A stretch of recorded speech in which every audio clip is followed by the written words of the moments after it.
네, 객장여자입니다. 상승 랠리를 펼치고 있는 코스닥 시장을 완전 정복하는 시간 가져보도록 하겠습니다. 전고점인 563.39포인트를 향해서 이렇게 급하게 돌진하고 있는 코스닥 시장. 3일 연속 1% 이상의 상승세 역시나 보여주고 있는데요. 과연 코스닥 시장 랠리의 배경은 어떤 건지, 또 전망은 앞으로 어떻게 펼쳐질지 증권사들의 의견부터 확인해 보도록 하겠습니다.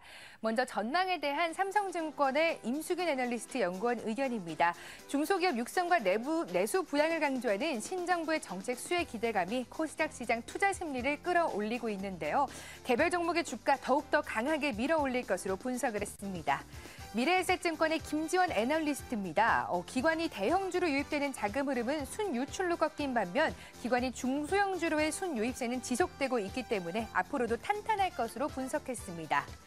증시 전문가들은 중소형주의 강세가 앞으로도 이어질 가능성 높다고 내다보고 있는데요. 저금리 기조 장기화와 부동산 침체로 투자할 자산이 마땅치 않은 상황에서 대형 경기 민감주까지 부진하기 때문에 중소형주에 대한 관심은 당분간 지속될 것으로 전망했습니다. 네, 마지막으로 미래에셋증권의 김지원 애널리스트입니다. 최근 중소형주를 선호하는 기관 수급의 흐름과 또 당분간 대형주 대비해서도 중소형주 강세 분위기가 유지될 가능성이 높다고 내다보고 있습니다. 한맥투자증권의 김상균 애널리스트는 반대 의견을 좀 내고 있는데요. 최근에 셀트리온 사태에서 보듯이 중소형주 투자에 있어서 시기적으로는 재무 안정성 리스크가 가장 또 주의 깊게 모니터링을 해야 된다고 말을 하고 있습니다. 네, 지금까지 코스닥 시장의 향후 전망과 또 안착을 할 수 있을지 여부 살펴봤는데 미녀 전문가들은 어떻게 이야기하고 있을까요? 바로 한번 확인해 보도록 하겠습니다. 먼저 박진희 차장만이 지수보다는 종목이 중요하다는 의견을 주고 있습니다. 신보람 대리와 김소원 대리 그 외 네 분 모두 560선 안착이 가능하다는 의견 주고 있는데 과연 추가적으로 또 주도주는 어떤 게 있을까요? 바로 한번 확인해 보시죠. 신보람 대리입니다. 560선 관착 가능하다고 하면서 동서를 제시하고 있습니다. 국내 점유율 1위로서 안정적인 매출 구조를 갖고 있습니다. 김소원 대리는 당분간 코스닥 랠리 지속될 것으로 보면서 사람인 HR을 유망주로 선정했는데요. 취업 포털 시장의 성장성 역시도 높은 편입니다. 송은혜 대리는 IT 관련주 중에서도 서울 반도체와 SFA 휴대폰 부품주를 유망주로 꼽았습니다. 마지막으로 김윤진 과장은 AP 시스템을 주도주로 선정을 했습니다. 갤럭시 노트 S3 조기 출시에 대해서 수혜를 입을 것으로 보입니다. 네, 이분의 의견 자세하게 들어보도록 하겠습니다. 박진희 차장입니다. 안녕하세요. 네, 안녕하세요. 네, 박진희 차장께서만 이제 지수보다는 종목이 더 중요하다는 말씀 주셨는데 코스닥 어떻게 보고 계신가요? 네, 사실 뭐 코스닥 같은 경우 지금 뭐 560을 넘느냐 마느냐, 550을 넘느냐 마느냐 이거는 지금 상태에서는 크게 중요하지 않은 것 같고요. 오히려 뭐 지금 지수 관련주, 시가총액 상위 관련주들이 계속적으로 기관의 수급을 타면서 시장을 견인하고 있는 상태이지만요. 종목별 랠리는 상당히 많이 이어지고 있는 것 같습니다. 그래서 전체적으로 놓고 본다라면은 거래소 쪽에서의 외국인 매도세가 계속적으로 이어지는 한 기관의 코스닥 선택은 계속 이어질 것 같고요. 올해 기관을 통해서 중소형주 펀드들이 계속적으로 속속 자금을 유입시키고 있기 때문에 코스닥이라든지 거래소에 있는 작은 종목들 위주로 해서 계속적으로 유입이 될 거라고 보여지고 있습니다. 그래서 코스닥 같은 경우는 아까 말씀드린 대로 후발주자들 조금 더 신경 좀 많이 쓰시면서 일단 종목별로 접근하시는 게 더 맞지 않을까 싶어요. 그래서 개인적으로는 지수는 크게 부담스럽지 않은 수준에서만 움직인다라면은 문제가 없을 것 같고요.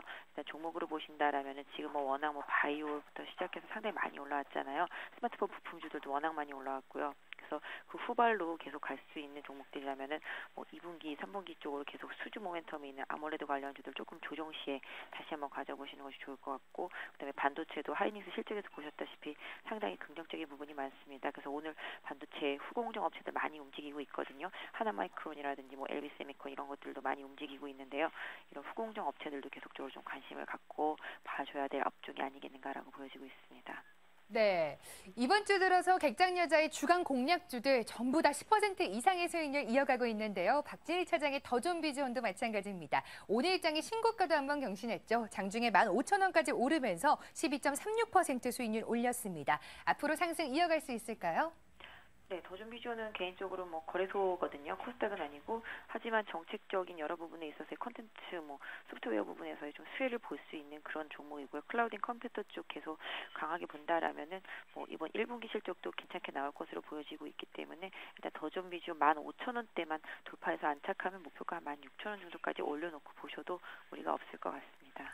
네, 더욱더 기대감이 큽니다. 이번 주 주간 공략주 어떤 종목인가요?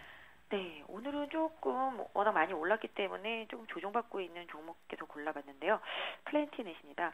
플랜티넷 같은 경우 뭐 다 아시겠습니다만 이제 청소년 유해 사이트 차단 관련한 그런 부분인데요.